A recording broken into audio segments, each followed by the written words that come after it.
To my YouTube channel. ಎಲ್ಲರೂ ಹೇಗಿದ್ದೀರಾ? ಚೆನ್ನಾಗಿದ್ದೀರಾ ಅಂತ ಭಾವಿಸ್ತೇನೆ. ನಾನು ಎಲ್ಲಿದ್ದೀನಿ ಅಂತ ನೋಡ್ತಾ ಇದ್ದೀರಾ, ಊರಿಗೆ ಬಂದಿದ್ದೀನಿ. ವ್ಲಾಗ್ ಮಾಡಿರಲಿಲ್ಲ 2 ದಿನದಿಂದ, ಈಗ ಸ್ಟಾರ್ಟ್ ಮಾಡಿದ್ದೀನಿ. ವಿನುತಾ ಅವರೆಲ್ಲ ಇದ್ದಾರೆ ನೋಡಿ, ಹೆಂಗ್ ಕಾಣ್ತಿದ್ದಾಳೆ ಅರ್ಶನ ಎಲ್ಲ ಹಚ್ಕೊಂಡು. ಬಾ ಇಲ್ಲಿ ಬೇಗ, ಬಾ ಬೇಗ.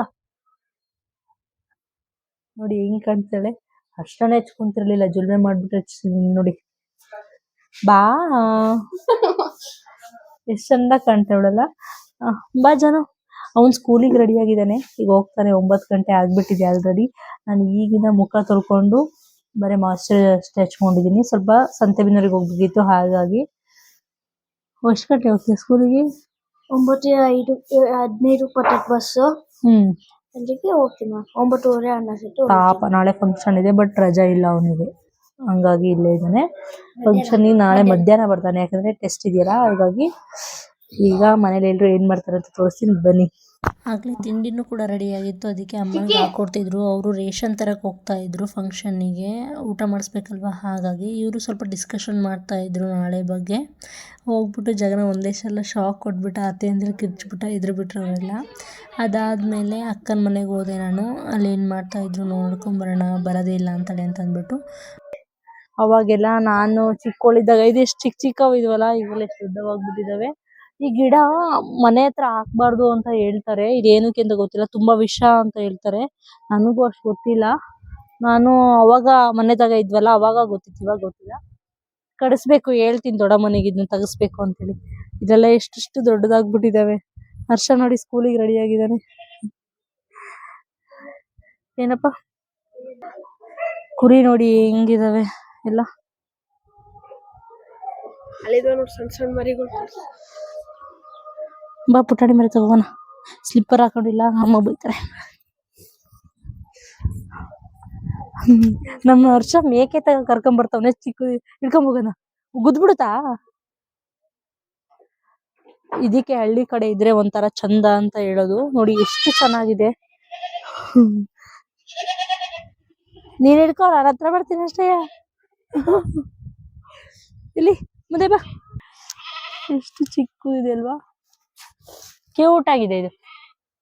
ಇನ್ನೊಂದಿತ್ತಲ್ಲ ಅದೇಲಿ, ಅವೆಲ್ಲ ಎಷ್ಟು ಚೆನ್ನಾಗಿ ಆಟ ಆಡ್ತಿದ್ದಾವೆ ನೋಡಿ. ಆ ಕಡೆ ಹೋಗ್ಬಿಟ್ಟು ಇದೇ ಹಿಂಗ ಆಡ್ತಿರೋದು.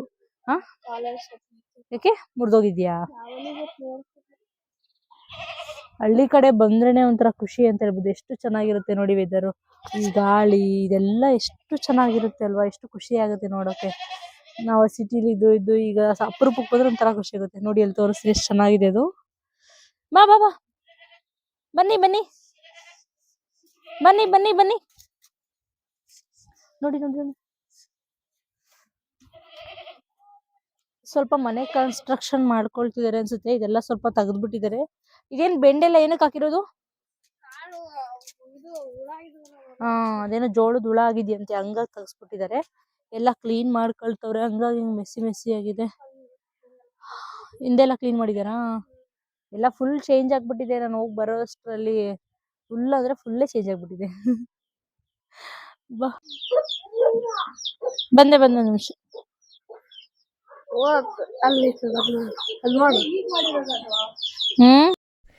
ಎಷ್ಟು ಚೆನ್ನಾಗಿ ಕೋಳಿಗಳು ಅದ್ರ ಮರಿ ಜೊತೆ ಹೋಗ್ತಾ ಇದೆ ನೋಡಿ. ತುಂಬ ಅಂದರೆ ತುಂಬ ಚೆನ್ನಾಗಿದೆ ಅಲ್ವಾ ನೋಡೋಕ್ಕೆ. ಅವೆಲ್ಲ ಎಷ್ಟು ಚೆನ್ನಾಗಿ ಚಿಕ್ಕ ಚಿಕ್ಕ ಮರಿಗಳು. ನನಗೆ ಮೊದಲಿಂದನೂ ಅದ್ರ ಹತ್ರ ಹೋಗಿ ಭಯ, ಕುರಿಗಳು ಮತ್ತು ಕೋಳಿಗಳ ಹತ್ರ. ನನಗಂತೂ ನಮ್ಮ ಅಣ್ಣ ಸಖತ್ತು ಅವಾಗ ಕಿಂಡಲ್ ಮಾಡೋಣ, ಅದನ್ನೆಲ್ಲ ಹತ್ರ ಬಿಟ್ಬಿಟ್ಟು. ಈಗ ವೈಷ್ಣವಿ ಕರ್ಕೊಂಬರೋಕ್ಕೆ ಹಾಸ್ಟೆಲ್ ಹತ್ರ ಹೋಗ್ತಾ ಇದ್ವಿ. ಹಾಸ್ಟೆಲಿಗೆ ಕೊನೆಗೆ ಹೋದ್ವಿ, ಅವಳಿಗೆ ವೆಯ್ಟ್ ಮಾಡ್ತಾಯಿದ್ವಿ. ಅವಳಂತೂ ಸಡನ್ನಾಗಿ ನೋಡ್ಬಿಟ್ಟು ಅವ್ರು ಚಿಕ್ಕ ನೋಡಿ ಹತ್ತೇ ಬಿಟ್ಲು. ಅದಾದಮೇಲೆ ಅವಳು ರೆಡಿಯಾಗಿ ಬರೋಕ್ಕೆ ಹೋದ್ಲು ಮನೆಗೆ ಬರೋಕ್ಕೆ, ಹಾಗಾಗಿ ನಾವು ಕೂಡ ವೆಯ್ಟ್ ಮಾಡ್ತಾಯಿದ್ವಿ. ಇವಳು ಹಾಸ್ಟೆಲಲ್ಲಿರೋದು ವೈಷ್ಣವಿ, ಅವರು ಸ್ಕೂಲಲ್ಲಿ ಓದ್ತಾ ಇರೋದು ಹಾಸ್ಟೆಲಲ್ಲಿ. ಕಿತ್ತೂರಾಣಿ ಚೆನ್ನಮ್ಮ ಅಂತ ಇದೆಯಲ್ಲ ಅಲ್ಲಿ, ಚನ್ನಗಿರಿಯಿಂದ ಆ ಕಡೆ, ಅಲ್ಲಿ ಓದ್ತಾ ಇರೋದು. ನಾಳೆ ಫಂಕ್ಷನ್ ಇದೆಯಲ್ಲ, ಅವಳಿಗೆ ಇವತ್ತು ಟೆಸ್ಟ್ ಮುಗಿದಿತ್ತು, ಹಾಗಾಗಿ ಕರ್ಕೊಂಬರೋಣ ಅಂತ ಬರ್ತಾಯಿದ್ವಿ. ಕರ್ಕೊಂಡು ಬಂದು ಮುಂದೆ ಬರ್ತಾಯಿದ್ವಿ, ಪೈನಾಪಲ್ ಇತ್ತು. ಪೈನಾಪಲ್ ಜ್ಯೂಸ್ ಕುಡಿಯೋಣ ಅಂತ ನಮ್ಮ ಮನೆಯವ್ರು ಕರ್ಕೊಂಬಂದರು. ನಮಗೆ ಕುಡಿಯೋ ಇಂಟ್ರೆಸ್ಟ್ ಇರಲಿಲ್ಲ, ಬಟ್ ನಮ್ಮ ಮನೆಯವ್ರು ಕುಡಿ ಬಾ ಅಂತ ಹೇಳ್ಬಿಟ್ಟು ಕರ್ಕೊಂಬಂದರು. ವೈಷ್ಣವಿನೂ ಇದ್ಲಲ್ವ, ಅವಳು ಹಾಸ್ಟೆಲ್ ಇರ್ತಾಳೆ, ಅಷ್ಟೇನೂ ತಿನ್ನಲ್ಲ ಅಂತ ಹೇಳ್ಬಿಟ್ಟು ಹಾಗೆ ಕರ್ಕೊಂಬಂದರು. ನನಗಂತೂ ಪೈನಾಪಲ್ ಅಂದರೆ ತುಂಬ ಇಷ್ಟ. ಜ್ಯೂಸ್ ಆಗಲಿ ಇಲ್ಲ ಸ್ಲೈಸಸ್ ಆಗಲಿ ಕೂಡ ತುಂಬ ಅಂದರೆ ತುಂಬ ಇಷ್ಟ. ನಮ್ಮ ಮನೆಯವ್ರಿಗೂ ನನಗೂ ಅಂದರೆ ತುಂಬ ಫೇವ್ರೇಟು. ನಾವೆಲ್ಲಿ ಸಿಕ್ಕರೂ ಪೈನಾಪಲ್ ಮಾತ್ರ ಬಿಡಲ್ಲ, ತಿಂದುಬಿಡ್ತೀವಿ. ಅದಾದಮೇಲೆ ಮುಂದೆ ಬಂದುಬಿಟ್ಟು ಸಂತೆಬೆನ್ನೂರಿಗೆ ಬಂದ್ವಿ. ಅಲ್ಲಿ ಗೋಬಿ ತಿನ್ನೋಣ ಅಂತ ಅಂದ್ಕೊಂಡ್ವಿ. ನಾವು ಐಸ್ ಕ್ರೀಮಿಗೋಸ್ಕರ ಬಂದಿದ್ದು, ಬಟ್ ಅಲ್ಲಿ ಆ ಥರ ಐಸ್ ಕ್ರೀಮ್ಸ್ ಎಲ್ಲ ಸ್ಕೂಪಿಂಗ್ ಕೊಡಲ್ಲ ಅಂತಂದರು. ಹಾಗಾಗಿ ಈ ಥರದೇ ತಗೊಂಡ್ವಿ. ಹಾಗೆ ಗೋಬಿನೂ ಕೂಡ 3 ಆರ್ಡ್ರ್ ಮಾಡಿದ್ವಿ. ನಮ್ಮ ಮನೆಯವರು ಕೂಡ ತಂದು ಕೊಟ್ಟರು. ಮಾಮ ಏನೋ ಕೆಲಸ ಇದೆ ಅಂತ ಮೇಲೆ ಫೋನ್ ಮಾಡ್ತಾಯಿದ್ರು, ಅದಕ್ಕೆ ಬೇಗ ಹೊರಟ್ವಿ. ನೈಟ್ ಊಟ ಮಾಡಿ ಎಲ್ಲ ಸ್ವಲ್ಪ ಕೂತ್ಕೊಂಡು ಮೆಹಂದಿ ಹಾಕ್ಕೊಳ್ತಾ ಇದ್ವಿ. ಟೈಮ್ ಆಗಲೇ 1:30 ಆಗಿದೆ. ಇಲ್ಲಿ ತನಕ ಮೆಹಂದಿ ಹಾಕ್ಕೊಳ್ತಾ ಇದ್ವಿ.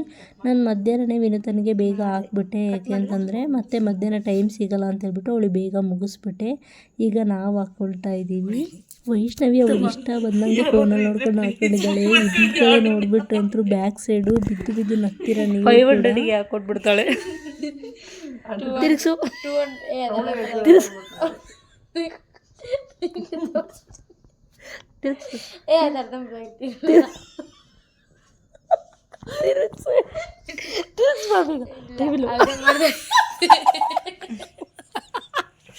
ನೋಡಿ ಈ ಕಡೆ ಅಯ್ಯೋ ಈ ಕಡೆ ತೋರಿಸು. ಬಟ್ ಗೊತ್ತಿಲ್ಲದ ಎಲಿಫೆಂಟ್. ಎಲ್ಲರೂ ಮಲಗಿಬಿಟ್ಟಿದ್ರು. ನಾನು ಅತ್ತೆ ಸರಸ್ವತಿ ಅಕ್ಕ ವೈಶು 4 ಜನ ಇದ್ದಿದ್ದು. ಸರಸ್ವತಿ ಅಕ್ಕ 1 ಹ್ಯಾಂಡ್ಸಿಗೆ ಈ ಥರ ಹಾಕ್ತಾಯಿದ್ರು ಡಿಸೈನ, ನಾನೊಂದು ಕೈಗೆ ಈ ಥರ ಹಾಕ್ತಾಯಿದ್ದೆ. ಅಕ್ಕ ಅವರೇ ಹಾಕ್ಕೊಂಡಿದ್ರು ಫೋನಲ್ಲಿ ನೋಡಿಕೊಂಡು. ಇನ್ನು ಅವ್ರು ಹಾಕ್ಕೊಂಡಿದ್ದು ಗೊತ್ತಿಲ್ಲ ಅಷ್ಟು, ಅವರೇ ಹಾಕ್ಕೊಂಡಿದ್ರು. ಈ ಕಡೆ ನಾನು ಹಾಕ್ತಾಯಿದ್ದೆ. ಅತ್ತೆ ಅಂತಿದ್ರು, ನಿದ್ದೆಗಣ್ಣಲ್ಲಿ ಹೆಂಗೆ ಬೇಕು ಹಾಕ್ತೀರಾ, ಚೆನ್ನಾಗಿಲ್ಲ ಅಂತೇಳಿ ಫುಲ್ಲು ಕಿಂಡಲ್ ಮಾಡ್ತಿದ್ರು. 1:30 ಆಗಿದೆ ಗಾಯ್ಸ್, ಇನ್ನೂ ನಿದ್ದೆ ಮಾಡಿಲ್ಲ. ಯಾವ ಇದರಲ್ಲಿ ಹಾಕ್ಲಿ ಹೇಳಿ. 3 ದಿನ ಆಯಿತು ಸರಿಯಾಗಿ ನಿದ್ದೆ ಇಲ್ಲ, ಸರಿಯಾಗಿ ಊಟ ಇಲ್ಲ. ಹಾಗಾಗಿ ಟೈಮ್ ಆಗಿಬಿಟ್ಟಿತ್ತು ಅಂತೇಳಿ ಹೆಂಗೆ ಹಾಕ್ಬಿಟ್ಟೆ. ನಾನು ನೋಡಿ ಹೆಂಗೆ ಬೇಕು ಹಂಗೆ ಹಾಕ್ಕೊಂಬಿಟ್ಟಿದ್ದೀನಿ. ಮಧ್ಯರಾತ್ರಿ ಹೊಟ್ಟೆ ಹಸಿತಿದೆ ಅಂತ ಹೇಳ್ಬಿಟ್ಟು ಬಿಸ್ಕೆಟ್ ತಿಂತಾಯಿದ್ವಿ 4 ಜನನು.